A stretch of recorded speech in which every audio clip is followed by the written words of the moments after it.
प्यारे बच्चों, कैसे हो आप?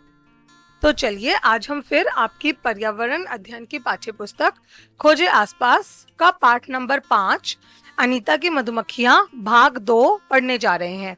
पिछले भाग में हमने अनीता खुशवाहा गर्ल स्टार की कहानी पढ़ी और हमने यह भी जाना कि पढ़ाई हमारे लिए कितनी महत्वपूर्ण है। ठीक है बच्चों, और साथ ही हमने शहद के उपयोग के बारे में भी जाना।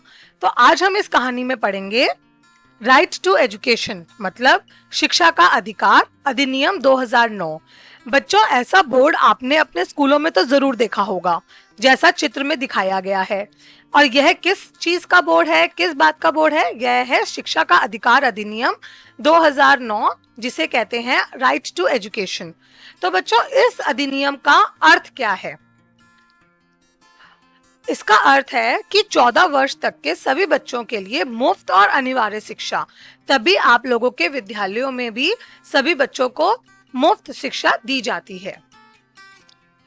शिक्षा का मौका नहीं मिलने से लोगों को काफी मुसीबतों का सामना करना पड़ता है। यह तो आप जानते ही हो, क्योंकि जब लोग नहीं पढ़ पाते तो वह अपनी आजीविका बहुत अच्छे से नहीं कमा पाते, उनको बहुत सारी मुसीबतों का सामना करना पड़ता है। वह अपने कार्य बहुत अच्छे तरीके से सुनियोजित ढंग से नहीं कर पाते। अब हम देखते हैं कुछ मधुमक्खियों के बारे में। तो बच्चों, इस चित्र में जो सबसे पहली मधुमक्खी है, यह वाली, यह है रानी मधुमक्खी। यह अंडे देती है। इसके बाद जो बीच वाली मधुमक्खी है, जो छोटी है, यह है श्रमिक मधुमक्खियां। ये मधुमक्खियां काम करती हैं, अमृत इकट्ठा करती हैं, अमृत मतलब रस, और शहद तैयार करती हैं। और जो सबसे आखिरी मधुमक्खी है, यह है नर मधुमक्खियां। नर मधुमक्खियां छत्ते में बहुत कम मात्रा में होती हैं।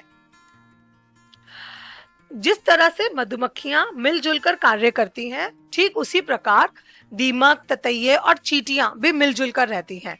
सभी चींटियों का काम बटा होता है।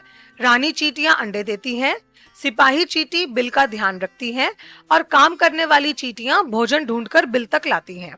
दीमक और ततैये भी इसी तरह समूह में रहते हैं।